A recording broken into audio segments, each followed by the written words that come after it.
Good evening, everyone. Hope to offend anyone. I'm actually an atheist, but I'm very good friends with the priest for insurance. Yeah. I'm not really the biggest fan of gambling, but a couple weeks ago I actually invented a new form of gambling. It's called thread betting. Basically, you post an article on Facebook that's about either Israel or Palestine, and you take bets till how long till the comment thread starts getting racist. Yeah, I can usually, I'm a little bit dangerous guy. I go up to 4. Most of my friends don't want to, go beyond 2. They want to keep safe money. I think it's good to relax. One of the things I like to, yes, relaxation, it's very funny. So one of the ways I like to do is I like to go to parties, and I was at a party a little while ago. And someone, I like to drink beer, someone hands me a beer I've never tried before, and it was really good. It was actually a Muslim brand of beer. It was called Halal. It's a pun. While I was at the party, though, it was pretty cool, because you had all sorts of different people, and there was a group of anarchists that were there. While I was there, I ended up having a conversation with these people, and they were pretty cool. And so finally, though, one of them, after having a conversation, goes up to me and is like, "Shawn, what's your solution to the class struggle?" And I'm like, I just tried to always make friends with a kid who took better notes. Yeah.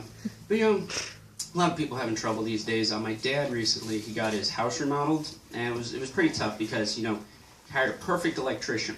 Worked great. Great carpenter, fixed up everything. Unfortunately, the house painter he hired was a cubist. So the place looks great, but now there's a toilet in the kitchen and my dad's bed is on the roof. Like I said, a lot of people have things that can get really tough. A friend of mine, Melissa, she was giving a speech for feminism in New York about a week ago. Unfortunately, a group of Irish misogynists a couple of times during the speech decided to start heckling her. And I just really hate whenever I have to hear about cases of oppression by the patriarchy.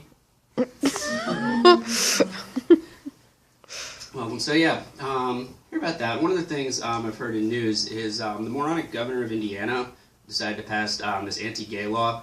Now, the religious freedom law, what gets to me today is that I kind of, I study history, so it was kind of interesting when you look 50 years ago and bigots would at least admit they were bigots. It's like, why are you against allowing black people into this university? Because they're my inferiors. And, it's like, okay, you're an idiot, but we can, get into an argument. And nowadays it's just like, so why are you against gay people? Well, you see, it's not that I really have any problem with gay people. It's just statistics have proven that the U.S. gold supply decreases in proportion to the allowance of gay marriage. So, I just have to stand against it for those reasons. But one of the things that's interesting with this guy is the governor his name is Mike Pence. And that's one of the things I think is his problem, because what exactly is Pence mean? It's just a really fancy British way of saying penny. You just imagine like his family's whole life, they were just like shamed for generations. It's like, Bill Penny, nobody took him seriously. Bill Pence, maybe you give him a chance. Maybe if this governor's name was Jim Dollar, he'd be a little more secure in himself and he wouldn't need to beat up on gay people.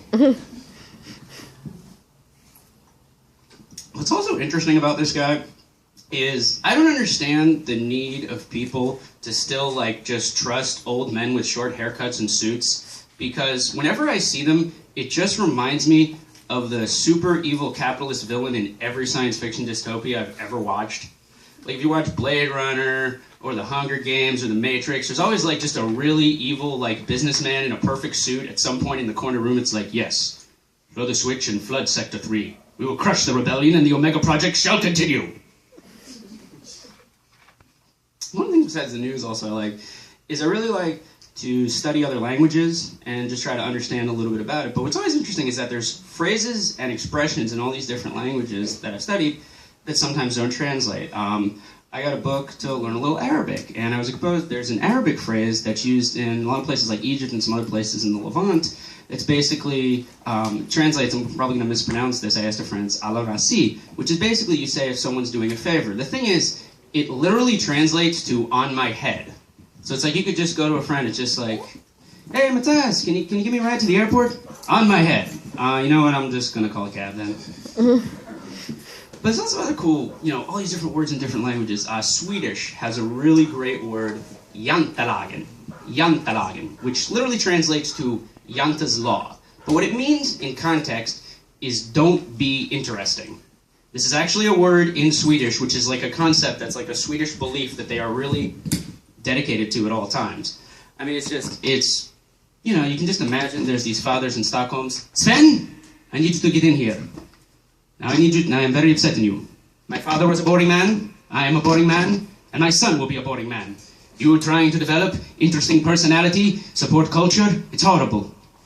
A friend of mine, Nicholas, he lives in Stockholm, and he's considered his life's mission to dedicate it to breaking Jantelagen whenever he has a chance. So, you know, to do this, about a year ago, he held a photo exhibition in Stockholm. They gave him 6 months. One of the favorite phrases that I've had is that, you know, each language that you encounter has lots of distinct idioms. You know, lots of different expressions. One of the ones that you often see in Spanish is, it's about raising children. Now, in English, what do we often say? You know, it takes a village to raise a child. That's, you know, to be good parents. In Spain, they say, cría cuervos y te sacarán los ojos, which literally translates to raise ravens and they will rip out your eyes. And it's just wondering, what the hell is wrong with children in Spain? Like, I've watched, like, every criminal video where they have people on death row. There's no one's like, what are you in here for? Oh, robbery? What are you in here for? Murder? What are you in here for? Did any of you tear your mom's eyes out? What do you think we are, a bunch of weirdos? Well, thank you very much for your time. My name is Shawn Barron. Enjoy the rest of the night.